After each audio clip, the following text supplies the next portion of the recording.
محترم حاضرین، السلام علیکم ورحمۃ اللہ تعالی وبرکاتہ۔ وعلیکم السلام ورحمۃ اللہ۔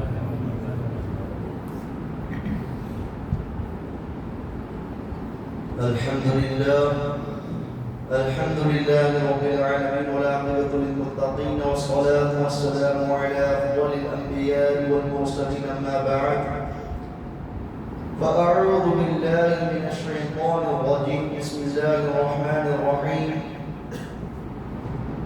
وعلمك ما لم تكن تعلم وكان فضل الله عليك عظيما، صدق الله مولانا العظيم، وصدقت يا سيدي يا سيدي يا مكي يا مدني يا عربي يا قرشي يا هاشمي، ويا سيدنا يا سيدنا يا سيدنا يا حبيبنا يا طبيبنا يا حبيب المصطفى المجتبى صلی اللہ تعالی علیہ وسلم۔ آئیے سب سے پہلے عقیدت و محبت کے ساتھ اپنے آقا و مولا حضور سرور کائنات، اپنے موجودات نبی اکرم نور مجسم شفیع معظم حضور احمد مجتبی محمد مصطفیٰ صلی اللہ تعالی علیہ وسلم کی بارگاہ میں کس پناہ میں درود پاک کا ہدیہ نچھاور کریں۔ اللہم صل علی سیدنا و شفیعنا و حبیبنا و نبینا و کریمنا مولانا محمد وبارک وسلم، صلاۃ و سلام علیک یا رسول اللہ صلی اللہ تعالی علیہ وسلم۔ اور کوئی غیب کیا تم سے نیہا ہو بلا، جب نہ خدا ہی چھپا تم پہ کروڑوں درود۔ عزیزان محترم، آج پھر ایک عقائدی اعتبار سے دلچسپ موضوع میں آپ لوگوں کے سامنے لے کر آیا ہوں، علم غیب مصطفیٰ صلی اللہ علیہ وسلم۔ اللہ تبارک و تعالیٰ مجھے حق کہنے، آپ تمامی حضرات کو حق سننے کی توفیق رفیق عطا فرمائے۔ یقیناً یہ تمام لوگوں کا مسلمہ عقیدہ ہے، مسلمانوں کا اس بات پر اجماع ہے کہ اللہ تبارک و تعالیٰ نے انبیاء کرام علیہم رضوان کو غیب کا علم عطا فرمایا ہے۔ واقع اور کثیر تعداد میں اللہ تبارک و تعالیٰ نے ان کو علم عطا فرمایا ہے، اور پھر ہمارا اس بات پر بھی عقیدہ ہے کہ اس فضل خاص میں نبی کریم صلی اللہ علیہ وسلم کا جو حصہ ہے وہ سب سے واقع مقدار میں ہے کہ اللہ تبارک و تعالیٰ نے اپنے حبیب کو جن غیوب پر مطلع فرمایا ہے، یقیناً اس کا شمار صرف اللہ تبارک و تعالیٰ ہی کو معلوم ہے۔ تو میں آج آپ لوگوں کے سامنے اولاً تو کچھ کلام مقدس سے شواہد پیش کروں کہ اللہ تبارک و تعالیٰ کس طریقے سے اپنے انبیاء کو غیب پر کس طریقے سے مطلع فرماتا ہے۔ اللہ تبارک و تعالیٰ کلام مقدس میں فرماتا ہے عالم الغیب فلا یظہر علی غیبہ احدا الا من ارتضی من رسول، کہ غیب کا جاننے والا یعنی رب تبارک و تعالیٰ ہر ایک کو غیب پر مطلع نہیں فرماتا، لیکن اپنے رسولوں میں سے جس سے راضی ہو جائے اسے غیب کا علم عطا فرما دیتا ہے۔ اسی طریقے سے اللہ تعالیٰ فرماتا ہے وما كان الله ليطلعكم على الغيب ولكن الله يجتبي من رسله من يشاء، کہ اللہ تبارک و تعالیٰ کی یہ شان نہیں ہے کہ تم کو غیب کا علم عطا فرمائے، لیکن اپنے رسولوں میں سے چن لیتا ہے، اسے غیب کا علم عطا فرما دیتا ہے۔ اور فرمایا وما هو على الغيب بضنين، کہ یہ جو رسول ہے یہ غیب کا علم عطا جو ہے غیب کی باتیں بتانے میں بخیل نہیں ہے۔ پھر اللہ تعالیٰ فرماتا ہے تلک من انباء الغیب نوحیہا الیک، یہ غیب کی باتیں ہیں کہ جس کی وحی رب تبارک و تعالیٰ نے تمہاری جانب کی ہے۔ ذالک من انباء الغیب نوحیہ الیک، تو کئی ایک مقامات پر اللہ تبارک و تعالیٰ نے واضح طور پر یہ ارشاد فرمایا کہ اللہ تبارک و تعالیٰ اپنے انبیاء کو غیوب جو ہے ان پر مطلع فرماتا ہے۔ اور بالخصوص یہاں پر چونکہ میرا موضوع علم غیب مصطفیٰ پر ہے تو یقیناً اللہ تبارک و تعالیٰ نے یہ بھی ارشاد فرمایا کہ یہ رسول یعنی حضور علیہ السلام کے غیب کی باتیں بتانے میں بخیل نہیں ہے۔ وما هو علی الغیب بضنین، اب یہ واضح ہوگا کہ اللہ تعالیٰ انبیاء کو غیب کا علم عطا فرماتا ہے، اور بالخصوص حضور علیہ السلام کی یہ شان بیان فرمائی کہ غیب کا علم یہ جانتے ہیں اور غیب بتانے میں بخیل نہیں، یعنی یہ نہیں کہ صرف یہ غیب جانتے ہیں بلکہ فیاضی اور کشادہ دلی ساتھ یہ لوگوں کو ہدایت پر مبتلا فرماتے ہیں۔ یہ شان بیان کی گئی حضور علیہ السلام کی۔ اب دیکھیں یہاں پر امام نے بہت ہی زبردست بات کی ہے علم غیب مصطفیٰ پر۔ اب یاد رکھیں کہ یہاں پر جو حضور کے لیے ہم جس غیب کا جو یقین رکھتے ہیں کہ حضور علم غیب کو جانتے ہیں، یہ حضور کا عطائی، یعنی اللہ تعالیٰ حضور کو عطا کرتا ہے اور حضور جانتے ہیں۔ ہمارا قطعی یہ عقیدہ نہیں کہ حضور بذات خود یہ علم غیب پر مطلع ہے، بلکہ اللہ تبارک و تعالیٰ ان پر کرم فرماتا ہے، اللہ تعالیٰ ان کو جو ہے علم غیب عطا فرماتا ہے اور اس طریقے سے حضور جانتے ہیں۔ ورنہ جو لوگ حضور علیہ السلام کے لیے علم غیب کا انکار کرتے ہیں، وہ تو حضور کے لیے عطائی علم بھی نہیں مانتے، کہ حضور معاذ اللہ عطائی علم بھی نہیں جانتے ہیں، یعنی بالکل یہ غیب کے علم کا انکار کرتے ہیں حضور علیہ السلام کے لیے۔ اب دیکھیں اللہ تبارک و تعالیٰ کلام مقدس میں کیا فرماتا ہے، وَنَزَّلْنَا عَلَيْكَ الْكِتَابَ تِبْيَانًا لِكُلِّ شَيْءٍ، کہ ہم نے محبوب آپ پر جو کتاب نازل کی ہے اس میں کیا ہے، ہر چیز کا بیان ہے۔ کیا فرمایا؟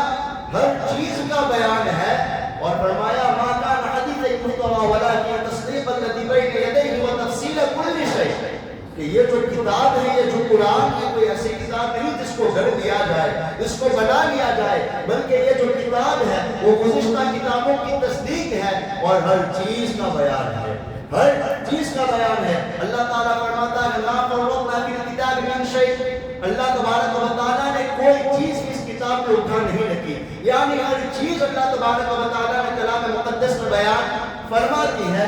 اب ذرا دیکھیں ماں یعنی ہر چیز، اب ہر چیز کے اندر لوح محفوظ بھی ہے، اور لوح محفوظ میں اللہ تبارک و تعالیٰ نے ہر چیز کو لکھ دیا ہے۔ اللہ تعالیٰ فرماتا ہے وَكُلُّ صَغِيرٍ وَكَبِيرٍ مُسْتَطَرٍ، ہر چھوٹی چیز ہر بڑی چیز اللہ تعالیٰ نے لوح محفوظ میں رکھ دی ہے۔ جب ہر چیز کا بیان اللہ تعالیٰ نے اپنے محبوب کو دیا تو لوح محفوظ کا بیان بھی اللہ تبارک و تعالیٰ نے اپنے محبوب کو عطا فرما دیا، یعنی لوح محفوظ میں ہر چیز اور کلام اللہ میں ہر چیز ہے، تو لوح محفوظ بھی اس چیز میں جو ہے وہ شامل ہے۔ تو اللہ تعالیٰ نے اپنے محبوب کو ہر چیز جو ہے ہر چیز کا بیان اللہ تعالیٰ نے بتا دیا ہے اپنے محبوب کو۔ تو کلام اللہ یقیناً کلام اللہ کی یہ جو آیات ہے وہ شہادت دے رہی ہے کہ اللہ تبارک و تعالیٰ نے اپنے محبوب کو غیب کا علم عطا فرمایا۔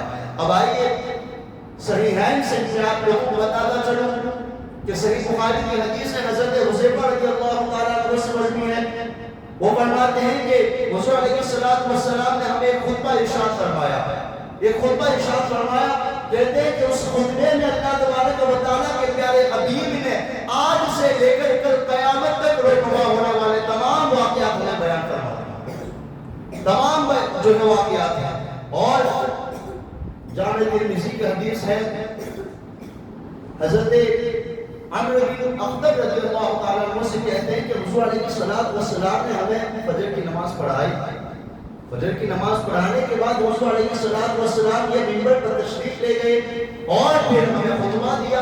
کہتے ہیں کہ حضور خطبہ دیتے رہے یہاں تک کہ ظہر کا وقت آ گیا، اس کے بعد پھر ظہر کی نماز پڑھائی، پھر منبر پر جلوہ نما ہوئے اور ہمیں خطبہ دیا، پھر کہتے ہیں کہ عصر کی نماز ہمیں پڑھائی، پھر حضور علیہ السلام منبر پر جلوہ نما ہوئے، ہمیں خطبہ دیتے رہے۔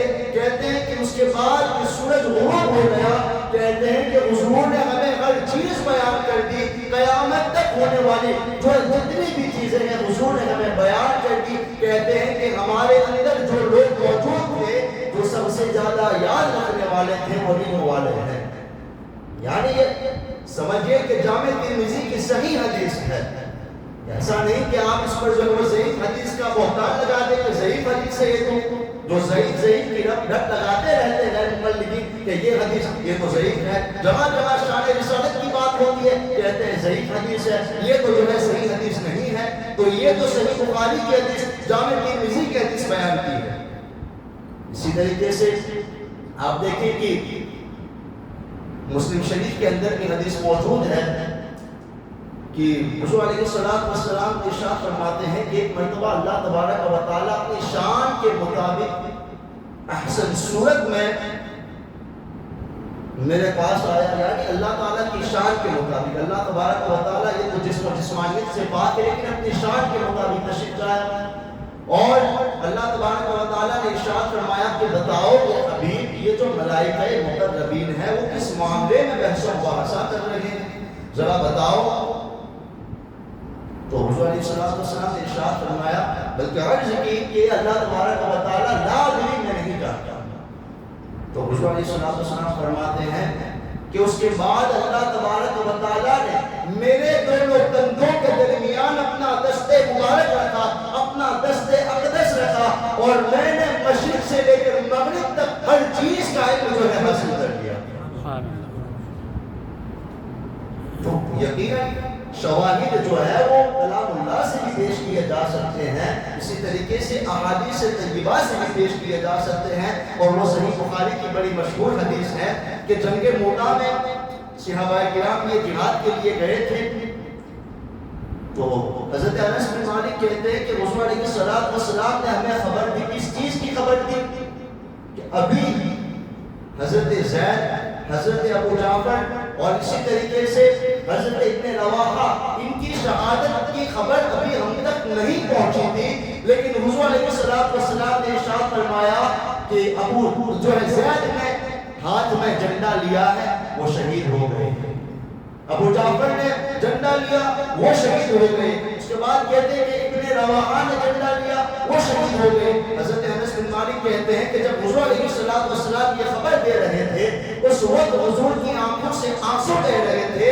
حضرت انس کہتے ہیں کہ حضور ہمیں اس طریقے سے جنگ موٹا، اب یہ جس مقام پر گئے تھے وہ سینکڑوں میں دور تھا لیکن حضور مدینہ المنورہ میں موجود ہیں۔ حضرت انس کہتے ہیں کہ حضور ہمیں اس طریقے سے خبر دیتے ہیں جیسے کوئی شخص اپنی ہتھیلی میں دیکھ کر ہمیں خبر دے رہا ہو، ہتھیلی میں دیکھ کر خبر دے رہا ہو، اس طریقے سے حضور جو ہے جنگ موٹا میں شہید ہونے والے شہداء کی خبر دے رہے ہیں۔ اس کے بعد حضور نے ارشاد فرمایا کہ سیف اللہ خالد بن ولید نے ہاتھ میں جھنڈا لیا اور اللہ تبارک و تعالیٰ نے جو ہے مسلمانوں کو فتح عطا فرمائی۔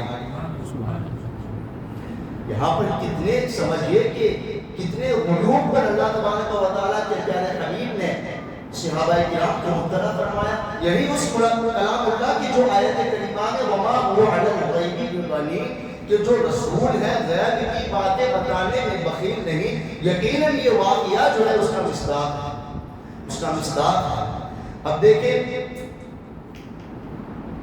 جو غیر مقلدین ہیں وہ کہتے ہیں کہ چونکہ وہ حضور علیہ السلام کے لیے غیب کو ثابت مانتے ہی نہیں، اور اس بنیاد پر کہ صرف اللہ تبارک و تعالیٰ کی غیب کا علم جانتا ہے، اللہ کے علاوہ کوئی غیب کا علم نہیں جانتا، اللہ نے اپنے محبوب کو بھی غیب کا علم عطا نہیں فرمایا، یہ ان کا عقیدہ ہے۔ اور اپنے اس عقیدے کی تصدیق کے لیے وہ کیا کرتے ہیں، جہاں جہاں یعنی جس حدیث میں حضور کا علم غیب ثابت ہوتا ہے وہاں پر کہتے ہیں کہ یہ حدیث جو ہے وہ صحیح نہیں، ہم اس حدیث کو مانتے بھی نہیں، سیرے سے کہہ دیتے ہیں کہ ہم اس حدیث کو مانتے ہی نہیں۔ اب بتائیے کہ اگر حضور علیہ السلام کے علم غیب کا بالکل اگر انکار کر دیا تو پھر سمجھیے کہ حضور علیہ السلام نے جو فرمایا تھا کہ میری قوم میں، بلکہ فرمایا کہ میری امت میں جو ہے وہ 73 فرقے ہوں گے۔ حضور نے فرمایا کہ جو میری قوم ہے وہ 73 فرقوں میں تقسیم ہو جائے گی۔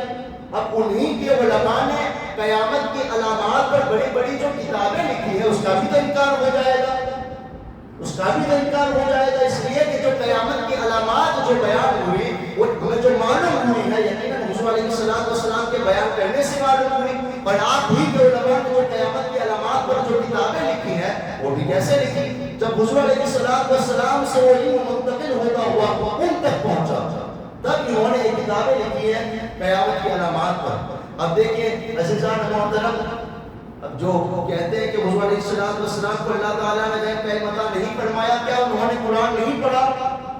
اللہ تعالیٰ فرماتا ہے عالم الغیب فلا یظہر علی غیبہ احدا الا من ارتضی من رسول، کہ غیب کا جاننے والا اللہ تبارک و تعالیٰ ہر کسی کو غیب کا علم عطا نہیں فرماتا مگر اپنے رسولوں میں سے جس سے راضی ہو جائے اسے غیب کا علم عطا فرما دیتا ہے۔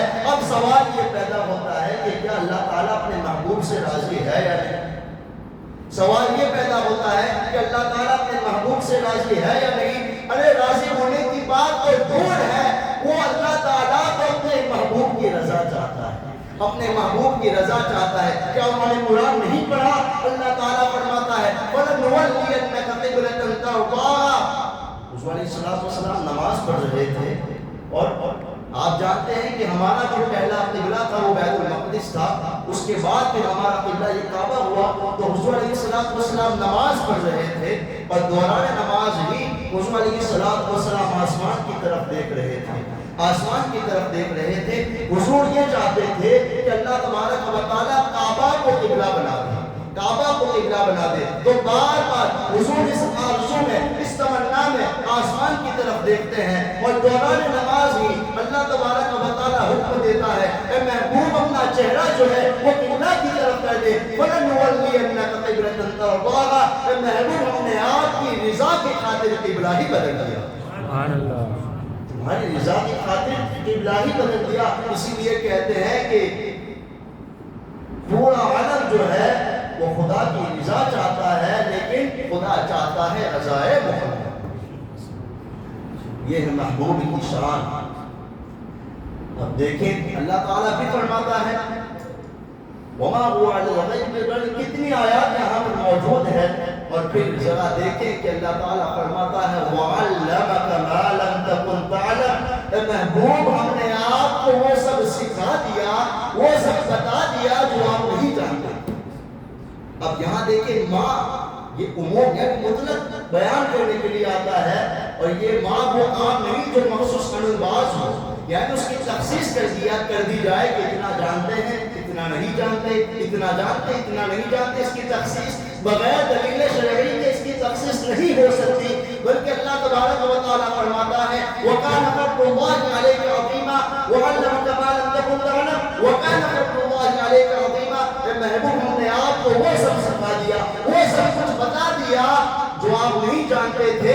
یہ اللہ تبارک و تعالیٰ کا آپ پر فضل عظیم ہے، اللہ تبارک و تعالیٰ کا آپ پر کرم عظیم ہے کہ اللہ تبارک و تعالیٰ نے آپ کو ہر چیز کا بیان عطا فرما دیا۔ بلکہ دیکھیں اللہ تبارک و تعالیٰ نے کس چیز کا بیان دیا؟ حضرت آدم علیہ السلام کا جو علم دیا، حضرت نوح کا علم دیا، حضرت ابراہیم کا علم دیا، حضرت موسیٰ کا علم دیا، حضرت عیسیٰ علیہ السلام کا علم دیا۔ اللہ تعالیٰ نے اپنے محبوب کو ماضی کا بھی علم دیا، پاسٹ کا بھی علم دیا۔ اللہ تعالیٰ نے اپنے محبوب کو حال کا بھی، پریزنٹ کا بھی علم دیا، اور اللہ تبارک و تعالیٰ نے اپنے محبوب کو مستقبل کا بھی علم دیا۔ مستقبل کا علم یعنی اللہ تعالیٰ نے حضرت ابوبکر کا بھی علم دیا، مولا کائنات کا بھی علم دیا۔ اللہ تبارک و تعالیٰ نے اپنے محبوب کو سلسلے عالیہ قادریہ کا بھی علم دیا، سلسلے عالیہ چشتیہ کا بھی علم دیا، سلسلے عالیہ شاذلیہ کا بھی علم دیا، سلسلے عالیہ رفاعیہ کا بھی علم دیا۔ اور حضور کیا جانتے ہیں؟ حضور سب کچھ جانتے ہیں۔ بلکہ دیکھیں جب حضور علیہ السلام نے یہ بتا دیا کہ میری امت جو ہے وہ 73 فرقوں میں تقسیم ہوگی، میری امت میں کتنے فرقے ہوں گے، میرے امت میں اشعریہ کون ہے، میری امت میں ماتریدیہ کون ہے، میری امت میں عقائدی اعتبار سے حنبلیہ کون ہے، اور میری امت کے اندر جو ہے وہ جبریہ اور قدریہ کون ہے، اور میری امت کو تقسیم کرنے والے، میری امت کو اختلافات میں ڈالنے والے روافض کون ہے، خوارج کون ہے۔ ارے یہ تو تمام علم کی بات تو دور ہے، اللہ تعالیٰ نے قیامت تک کا علم اپنے محبوب کو عطا فرما دیا۔ اب یہ ذرا سوچیں کہ یہ تو آقا کا عالم ہے۔ غوث اعظم کیا کہتے ہیں؟ نظرت الی بلاد اللہ جمعان، نظرت الی بلاد اللہ جمعان، میں نے اللہ کے شہروں کو دیکھ لیا۔ غور کرنے کا مقام یہ ہے کہ اللہ غوث اعظم نے یہ نہیں فرمایا کہ میں نے زمین کے تمام شہروں کو دیکھ لیا، بلکہ اللہ کے شہروں کو دیکھ لیا۔ ابھی یہ دنیا کتنی حضرات دیکھیں، یہ دنیا جو ہے سمجھ لیجئے کہ ہماری جو زمین ہے یہ پوری دنیا کے مقابلے ایک سیاہ نقطے کی مانند ہے، اتنی سی ہماری زمین ہے۔ جو ایسٹرولوجی پڑھنے والے جو بچے ہیں وہ جانتے ہیں کہ یہ دنیا جو ہے ہماری زمین اتنی چھوٹی سی ہے، بڑے بڑے جو ہے وہ سیارے موجود ہیں، پلینٹ موجود ہیں۔ اب سمجھ لیجئے کہ فلکیات کے ماہرین کہتے ہیں کہ اتنے بڑے پلینٹس موجود ہیں کہ ایک پلینٹ کی وہ مقدار بیان کرتے ہیں کہ ایک پلینٹ کی مقدار کیا ہے کہ اگر اس پلینٹ کے اوپر سے اگر ہوائی جہاز اگر پرواز کرے اس کی اسپیڈ کتنی ہو کہ سمجھ لیجئے کہ 1000 میل فی گھنٹہ 1000 میل فی گھنٹہ اس کی اسپیڈ ہو. کہتے ہیں کہ اگر اس ہوائی جہاز کی ابتدا جہاں سے ہوتی ہے تو جہاں سے ابتدا ہوئی وہاں تک پہنچنے میں کہتے ہیں 1100 سال لگ جائیں گے. 1100 سال لگ جائیں گے. ایک پلینٹ کی بات ہے. ویسے تو کتنے سیارے موجود ہیں, کتنے ستارے, کتنی کہکشائیں وہاں پر موجود ہیں. تو غوث اعظم نے کیا کہا, میں نے اللہ کے شہروں کو دیکھ لیا, یعنی میں نے زمین کو بھی دیکھا, میں نے کہکشاں کو بھی دیکھا, میں نے ستاروں کو بھی دیکھا, میں نے سیاروں کو بھی دیکھا, میں نے ہر چیز کو دیکھ لیا. اب دیکھیں غوث اعظم کا مرتبہ کیا ہے. غوث اعظم نہ تو صحابی ہے, نہ تابعی ہے, نہ تبع تابعی ہے, بلکہ حضور کی امت کے ولی ہے. وہ کہتے ہیں کہ میں نے ہر چیز کو دیکھ لیا, زمین میں کیا ہو رہا ہے, آسمان میں کیا ہو رہا ہے, ستاروں میں کیا ہو رہا ہے, چاند میں کیا ہو رہا ہے, میں ہر چیز کا علم رکھتا ہوں. گویا کہ غوث اعظم یہ کہتے ہیں کہ یہ تو میری شان ہے. تو بتاؤ جو لوگ حضور علیہ السلام کے علم غیب پر انگشت تنقید کرا کرتے ہیں, حضور کے علم پر تنقید کرتے ہیں, ذرا بتاؤ کہ حضور کے علم کا عالم کیا ہوگا. اس لیے کہتے ہیں کہ یہ شان ہے خدمت گزاروں کی, آقا کا عالم کیا ہوگا, کا عالم کیا ہوگا. وہ یقیناً یہ ہمارا علم ہے کہ حضور علیہ السلام ہمیں بھی پہچانتے ہیں, ہمیں بھی پہچانتے ہیں, ہماری فریاد کو بھی پہنچتے ہیں. اس لیے کہ امام کہتے ہیں کہ فریاد جو امتی کرے حال زار میں, ممکن نہیں کہ خیر بشر کو خبر ہو. سیزان محترم ملا علی جامی رحمۃ اللہ تعالی علیہ, عبد الرحمن جامی, جن کا کلام ابھی ہم نے سنا تھا. دیکھیں حضور کا علم غیب کیسے ثابت ہوتا ہے, اور حضور کس طریقے سے ہمیں جانتے ہیں. ذرا دیکھیں, یہ تو یقیناً ہماری روحانی کمزوری ہے اس جہالت بھرے دور میں کہ ایسے واقعات رونما نہیں ہوتے ہیں. ورنہ جو کتابوں میں موجود ہیں یقیناً روحانیت سے جو بڑے واقعات ہیں ہم دیکھتے ہیں, پڑھتے ہیں. ملا علی جامی رحمۃ اللہ تعالی علیہ یہ ہر سال حضور علیہ السلام کے دربار میں حاضری دیتے تھے, ہر سال حاضری دیتے تھے. اور دیکھیں ان کا مقام کیا تھا کہ حضور کی جالیوں کے پاس کھڑے ہو کر جب واپسی کا جب وقت ہوتا تو حضور کی جالیوں پر کھڑے ہو کر کے وہ حضور سے عرض کرتے تھے, یا رسول اللہ میرے لوٹنے کا وقت آ چکا ہے. تو حضور علیہ السلام کی قبر انور سے جواب آتا, جاؤ جامی, جاؤ سلامتی کے ساتھ, آئندہ پھر آنا. قبر انور سے یہ جواب آتا تھا, جاؤ جامی پھر آنا لوٹ کر کے.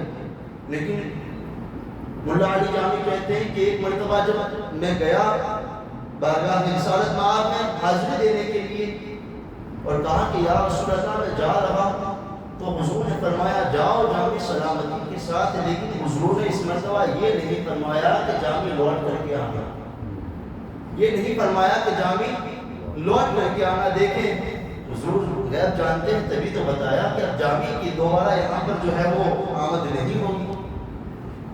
غور کرنے کا مقام ہے.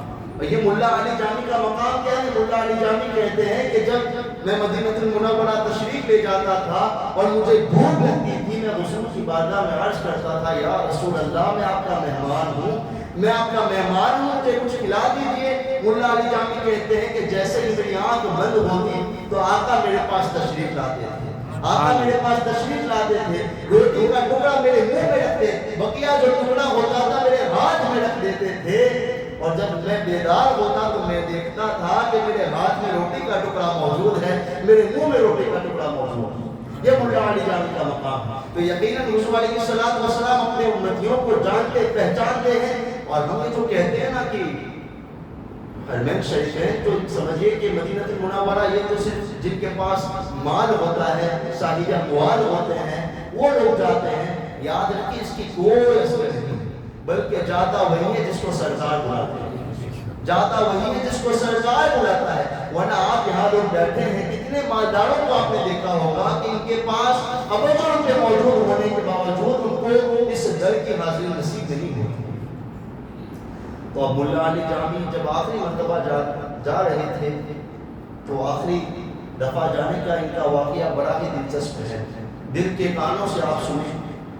ملا علی جامی رحمۃ اللہ تعالیٰ علیہ جب حضور کی بارگاہ میں حاضر ہوتے تھے تو ہر مرتبہ ایک نئی نعت لکھ کر کے جاتے تھے، ہر مرتبہ ایک نئی نعت لکھ کر کے جاتے تھے۔ تو اس مرتبہ انہوں نے ایک نعت لکھی تھی، فارسی میں ہے، انہوں نے لکھی تھی دلم فرسودہ جا پارا سے گجرا یا رسول اللہ، دلم فرسودہ آوارا سے اسیا یا رسول اللہ۔ انہوں نے یہ نعت لکھی، کہتے ہیں جو سوئے من گزر آلی منے مسکی سے ناداری فدائے نقش نالینت کنم جا یا رسول اللہ۔ انہوں نے یہ نعت لکھی کہ یا رسول اللہ صلی اللہ علیہ وسلم، آقا میں تو فقیر ہوں، میں تو مسکین ہوں، میں آپ کے لیے کیا پیش کر سکتا ہوں، لیکن یا رسول اللہ اگر آپ میرے گھر پر اگر حاضر ہو جائیں، اگر آپ میرے گھر پر حاضر ہو جائیں تو آپ کی نالین کے جو نقش ہوتے ہیں، جو عکس ہوتے ہیں، اس پر میں اپنی جان کو قربان کر دوں، اپنی جان کو قربان کر دوں۔ پھر آگے کہتے ہیں زجا میں حب تو مستم بزنجیر تو دل بستم نبی گویم یمن ہستم سخندہ یا رسول اللہ۔ کہتے ہیں یا رسول اللہ آپ نے تو مجھے محبت کا جام پلایا ہے، آپ نے مجھے محبت کا جام پلایا ہے، اور آپ کی محبت میں تو میری جو میرے ہاتھ میں سب کچھ یہ جکڑا ہوا ہے یا رسول اللہ۔ میں کہاں یہ کہتا ہوں کہ میں بہت بڑا شاعر ہوں، میں بہت بڑا لکھنے والا ہوں، یا رسول اللہ جو بھی ہوں بس آپ کے حب میں، آپ کی محبت میں میں مست ہوں، میں مست ہوں۔ پھر کہتے ہیں کہ چو بازوے شفاعت را کشاں بر گنہگارا مکن محروم جامی را درا یا رسول اللہ۔ عاجزی و انکساری کا اظہار کرتے ہیں کہ یا رسول اللہ صلی اللہ علیہ وسلم میں تو گنہگار ہوں، خطا کار ہوں، سیاہ کار ہوں، میری کہاں کوئی اصل ہے۔ یا رسول اللہ جب آپ قیامت کے دن جب آپ اپنی شفاعت کا بازو میں پھیلائیں تو اس گنہگار کو بھی اپنے بازو میں لے لے یا رسول اللہ۔ اگر آپ نے شفاعت نہ کی تو میں کہاں جاؤں گا، آپ نے اگر سفارش نہ کی تو میں کہاں جاؤں گا۔ یہ کلام لکھا انہوں نے۔ اس کے بعد پھر کہتے ہیں کہ مدینہ المنورہ کی جانب انہوں نے جو ہے رخت سفر باندھ لیا، تو مدینہ المنورہ کا جو حاکم تھا، جو گورنر تھا، اس کے خواب میں حضور علیہ السلام تشریف لائے اور کہا کہ عبد الرحمن جامی نام کا ایک شخص مدینہ المنورہ آ رہا ہے، اس کو آنے مت دینا، اس کو کہنا کہ تمہیں یہاں آنے کی اجازت نہیں ہے۔ اب اس کہا کہ وہ ایران کے راستے سے آ رہا، کیونکہ وہ ایران کے تھے، تو جو مدینہ المنورہ کا گورنر تھا اس نے ایران کے راستے پر چوکی بٹھا دی، اور جب عبد الرحمن جامی وہاں آئے تو کہا کہ تمہیں یہاں آنے کی اجازت نہیں ہے، واپس لوٹ گئے۔ اور ملا علی جامی یہ سوچنے لگے کہ اب کیا کروں، اب کیا ہیلا تلاش کروں، کہ تو وہ عراق کے راستے سے انہوں نے کوشش کی۔ اب مدینہ المنورہ کا جو حاکم تھا اس کے خواب میں پھر حضور تشریف لائے، کہا کہ وہ عراق کے راستے سے آ رہا ہے، تو عراق کے راستے پر کس نے جو ناکہ بندی لگا دی، چوکی لگا دی، اور ان کو آنے کی اجازت نہیں دی۔ پھر شام کے راستے سے کوشش کی، پھر حضور علیہ السلام مدینہ المنورہ کے حاکم کے خواب میں آئے، کہا کہ وہ اس راستے سے آ رہا ہے، وہاں پر بھی چوکی لگا دی۔ اب ملا علی جامی حیران و پریشان، لیکن عشق والے ہوتے ہیں، کہاں کسی کے مانتے ہیں۔ ملا علی جامی نے سوچا کہ اب کیا کروں، تو ایک لکڑہارے کو پکڑا جو لکڑیں کاٹتا ہے، اس کو پکڑا، کہا کہ جب تو مدینہ المنورہ میں لکڑیاں کاٹ کر جب تو بیچنے کے لیے جائے تو لکڑیوں کے گڈھے میں مجھے چھپا لینا، اٹھا لینا، اور مسجد نبوی کے قریب اپنی لکڑیوں کو کھود دینا۔ لکڑہارے کے ساتھ جو ہے انہوں نے یہ بات کی اور جانے کا فیصلہ کیا۔ اب جو بات ہوئی تھی اس کے اعتبار سے وہ لکڑیوں کے گڈھے میں چھپ گئے۔ اب پھر مدینہ المنورہ کے حاکم کے خواب میں حضور تشریف لائے، کہا کہ وہ لکڑیوں کے گڈھے میں چھپ کر آ رہا ہے۔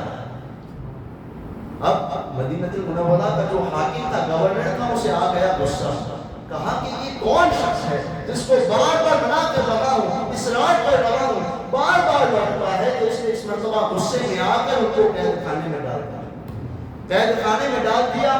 اس کے بعد پھر حضور مدینہ المنورہ کے حاکم کے خواب میں آئے اور کہا کہ تو نے، اس مرتبہ حضور کے چہرے پر ناراضگی کے آثار نظر آ رہے تھے۔ حاکم حاکم نے پوچھا یا رسول اللہ ناراض کیوں ہے؟ کہا کہ تم نے اس کو کیا دکھانے میں کیوں ڈالا؟ تو حاکم نے کہا یا رسول اللہ آپ نے بار بار مجھے منع کیا، اس کو بار بار منع کرنے کے باوجود وہ جو ہے وہ ہیلے بہانے کر کے مدینہ المنورہ میں جو ہے وہ آنے کی کوشش کر رہا ہے۔ میں سمجھا کوئی گنہگار ہوگا، کوئی گنہگار ہوگا، اس لیے یا رسول اللہ میں نے اسے قید خانے میں ڈال دیا، کہیں مدینہ المنورہ میں کسی کو نقصان نہ پہنچا دے۔ تو حضور نے فرمایا کہ میں اس لیے منع نہیں کر رہا تھا کہ وہ گنہگار ہے، وہ کسی کو نقصان نہ پہنچا دے، بلکہ میں تو اس لیے منع کر رہا تھا کہ وہ ایسا کلام میری بارگاہ میں لے کر کے آ رہا ہے کہ اگر وہ کلام اگر وہ مجھے سنا دے تو مجھے قبر سے باہر آنا پڑے گا، مجھے قبر سے باہر آنا پڑے گا، اور اگر میں قبر سے باہر آ گیا تو فتنہ پھیل جائے گا اور کتنے سخت معاملات ہوتے۔ اس لیے میں نے تمہیں منع کیا تھا کہ اس کو مدینہ المنورہ میں مت آنے دینا۔ اس کے بعد ملا علی جامی جیسے کہ حضور نے یہ فرمایا تھا کہ اب آئندہ آنا، یہ حضور نے نہیں کہا تھا، تو اس کے بعد ملا علی جامی کی حاضری کبھی مدینہ المنورہ میں نہیں ہوئی، بلکہ وہی حاضری آخری حاضری تھی۔ معلوم کیا ہوا کہ حضور علیہ السلام یقیناً اپنے امت کے تمام افراد کو فرداً فرداً جانتے ہیں، اور یہ ہمارا عقیدہ ہے۔ شیخ احمد رفاعی رحمۃ اللہ تعالی علیہ، شیخ احمد کبیر رفاعی رحمۃ اللہ تعالی علیہ، کہ جب حضور علیہ السلام کی بارگاہ میں جب انہوں نے حاضری دی تو سلام عرض کی، تو کہا کہ یا رسول اللہ صلی اللہ علیہ وسلم جب میں آپ کو سلام پیش کرتا تھا اپنی روح سے پیش کرتا تھا، لیکن آج میں جسم کے ساتھ موجود ہوں، اس وقت تک میں واپس نہیں لوٹوں گا جب آپ اپنے حقیقی ہاتھ سے مجھ سے مصافحہ نہ کریں۔ اور پھر دیکھا کہ جب انہوں نے سلام کیا تو قبر انور سے ہاتھ آیا اور حضور علیہ السلام نے ان کے ساتھ مصافحہ کیا۔ تو یقیناً حضور سنتے ہیں، حضور اپنے امتی کو جانتے ہیں، یہ یقیناً عشق کی باتیں ہوتی ہیں، عشق والے جانتے ہیں، اپنے عقیدے کی درستگی رکھیں۔ یقیناً آخرت میں جو نجات کا مدار ہوتا ہے وہ عقائد پر ہوتا ہے۔ عقائد اگر درست ہوں گے، اگر معاملات اس میں اگر کوتاہی اس میں پائی گئی تو یقیناً پھر جو ہے حضور علیہ السلام کی شفاعت ہم گنہگاروں کے لیے ہے۔ لیکن بار بار جو کہتا ہوں کہ نمازوں کی پابندی، حضور کی اطاعت جو ہوتی ہے وہ کرنا، وہ یقیناً ہماری محبت کا اظہار ہے۔ حضور ہمیں فرماتے کوئی حکم دیتے، اگر اس حکم پر اگر عمل نہ کریں تو پھر سمجھیں کہ ہماری محبت میں کسی بھی طرح کمی ہے۔ تو اللہ تبارک و تعالیٰ کی بارگاہ میں دعا ہے کہ اللہ تبارک و تعالیٰ ہمیں عقائد اہل سنت والجماعت پر قائم و دائم رکھیں، اور تمام بزرگان دین کا جو ہے ان کا سایہ ہمارے سروں پر دراز فرمائے۔ اگر دوران بیان اگر کسی قسم کی خطا لفظ واقع ہوئی تو اللہ تبارک و تعالیٰ اپنے حبیب کے صدقے میں معاف فرمائے۔ وما علیہ الا البلاغ۔ السلام علیکم ورحمۃ اللہ وبرکاتہ۔